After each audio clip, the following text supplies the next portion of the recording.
Hello guys, നമ്മുടെ പുതിയൊരു വീഡിയോയിലേക്ക് എല്ലാവർക്കും സ്വാഗതം. അപ്പോൾ ഇന്നൊരു സൺഡേ ആണ്. സൺഡേ ആയപ്പോഴത്തേക്കും നമുക്ക് രാവിലെ ഒന്ന് അമ്പലത്തിലേക്ക് പോകാമെന്ന് ഓർത്തെ. അങ്ങനെ കാശും അമ്മയും ഞാനും കൂടെ ദേ അമ്പലത്തിലേക്ക് പോവാം. അപ്പോൾ ഞങ്ങൾ നടന്നാണ് പോകുന്നത്. അടുത്ത് തന്നെ ഇരിക്കുന്ന അമ്പലം, അതുകൊണ്ട് വലിയ ദൂരമൊന്നുമില്ലാത്ത നടന്നു പോവാം. കാശുവാണ് തുള്ളി ചാടിക്കൊണ്ടാണ് പോണത്. അവന് ഭയങ്കര ഇഷ്ടം ഇങ്ങനെ പുറത്തോട്ടൊക്കെ പോകാൻ വേണ്ടി. ഇതാ കേട്ടോ അമ്പലത്തിലേക്ക് കയറുന്ന വഴി ഇതാ. നല്ല രസമാണ് ഇങ്ങോട്ട് വരാൻ വേണ്ടി. പുല്ലും പിന്നെ കുറേ മരങ്ങളും ഒക്കെ നിൽക്കുന്നുണ്ട്. ഒരു തണലൊക്കെയാണ്. ഒരു പ്രത്യേക ഫീലാണ് നമ്മൾ ഇങ്ങോട്ടേക്ക് വരുമ്പോഴത്തേക്കും. അങ്ങനെ ഞങ്ങൾ കയറിയിട്ട് ഇതേ റെസിപ്റ്റ് എടുക്കാൻ വേണ്ടി പോവാണേ, വഴിപാട് ചെയ്യാൻ വേണ്ടി. അങ്ങനെ കൗണ്ടറിൽ നിന്ന് റെസിപ്റ്റൊക്കെ എടുത്തിട്ട് ദേണ്ട അമ്പലത്തിൻ്റെ അകത്തോട്ട് കയറുക. അപ്പോൾ ഇവിടെ വായന നടക്കുന്നുണ്ട്. അപ്പോൾ സപ്താഹം തുടങ്ങിയിട്ടുണ്ട്, അതിൻ്റെയാണ് ഈ വായനയൊക്കെ. അപ്പോൾ ഇന്ന് തുടങ്ങിയതേ ഉള്ളൂ, അതുകൊണ്ട് വലിയ തിരക്കും കാര്യങ്ങളും ഒന്നും ഉണ്ടായില്ല.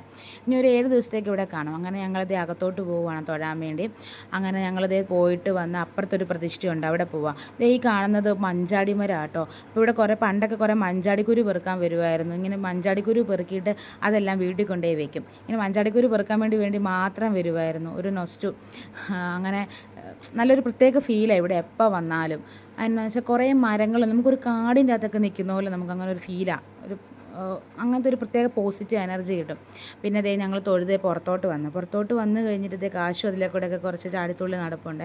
ഇനി വേറെ പ്രത്യേകിച്ച് കാര്യമൊന്നുമില്ല, ഞങ്ങൾ തിരിച്ച് വീട്ടിലേക്ക് തന്നെ പോവുക. അപ്പോൾ ഇത്രയേ ഉള്ളൂ നമ്മുടെ ഇന്നത്തെ വീഡിയോയെ. അപ്പോൾ എല്ലാവർക്കും ഇഷ്ടമായെന്ന് കരുതുന്നു. നമുക്ക് വേറെ പുതിയ വീഡിയോ ആയിട്ട് നമുക്ക് ഇനിയും വരാം. അപ്പോൾ എല്ലാവരും ഒന്ന് സബ്സ്ക്രൈബ് ചെയ്തൊന്ന് സപ്പോർട്ട് ചെയ്തേക്കണേ.